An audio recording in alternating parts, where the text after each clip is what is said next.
ഒരു പേടിയും തോന്നാതെ അമ്മ അവനെ തൊട്ട്. ഏയ് ഞാൻ തൊട്ടേ തൊട്ടേ ഞാൻ തൊട്ടേ മാമനെ ഞാൻ തൊട്ടേ. നാണു നീ എന്താ കാട്ടിയത്?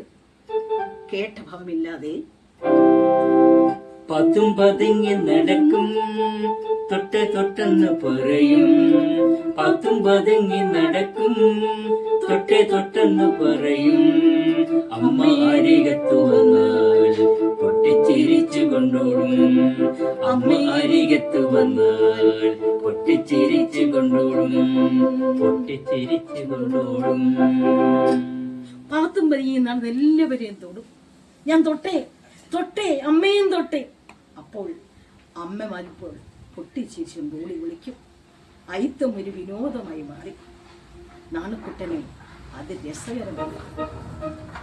വാത്സല്യനിധിയായ നാണുവിനെ തല്ലാനോ ശിക്ഷിക്കാനോ ആർക്കും കഴിഞ്ഞില്ല. കൊച്ചുകുട്ടിയല്ലേ. ദിവസങ്ങൾ കഴിയും തോറും നാണുക്കുട്ടന്റെ സ്വഭാവത്തിൽ മാറ്റം തുടങ്ങി. ഒന്നും നിർബന്ധമില്ല. എല്ലാ ജീവജാലങ്ങളെയും മനുഷ്യനെയും പ്രകൃതിയെയും ഒരുപോലെ സ്നേഹിച്ചു. പ്രകൃതിയോട് സംസാരിക്കും ഒരമ്മയെ പോലെ. ഒരു ജീവജാലങ്ങൾക്കും ഒരാപത്തു പോലെ വരരുത് എന്നാണ് നാട്ടുകുട്ടന്റെ ആഗ്രഹം.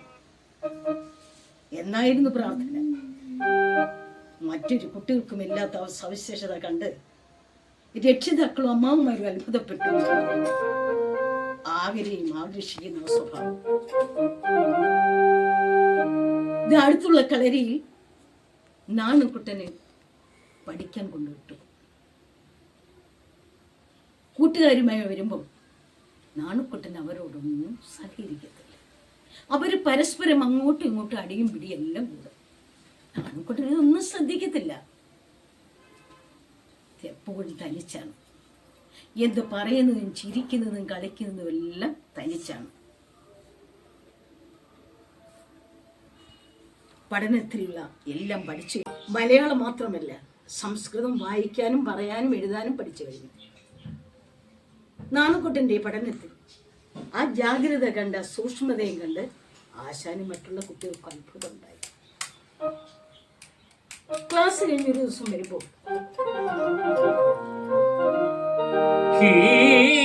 മുറിഞ്ഞ വസ്ത്രം ധരിച്ച് ഒരു ഭാണ്ഡക്കെട്ട് തോളിലെന്തി എന്തൊക്കെയോ പുലമ്പിക്കൊണ്ട് ഒരു സന്യാസി മെല്ലെ നടന്നു വന്നു.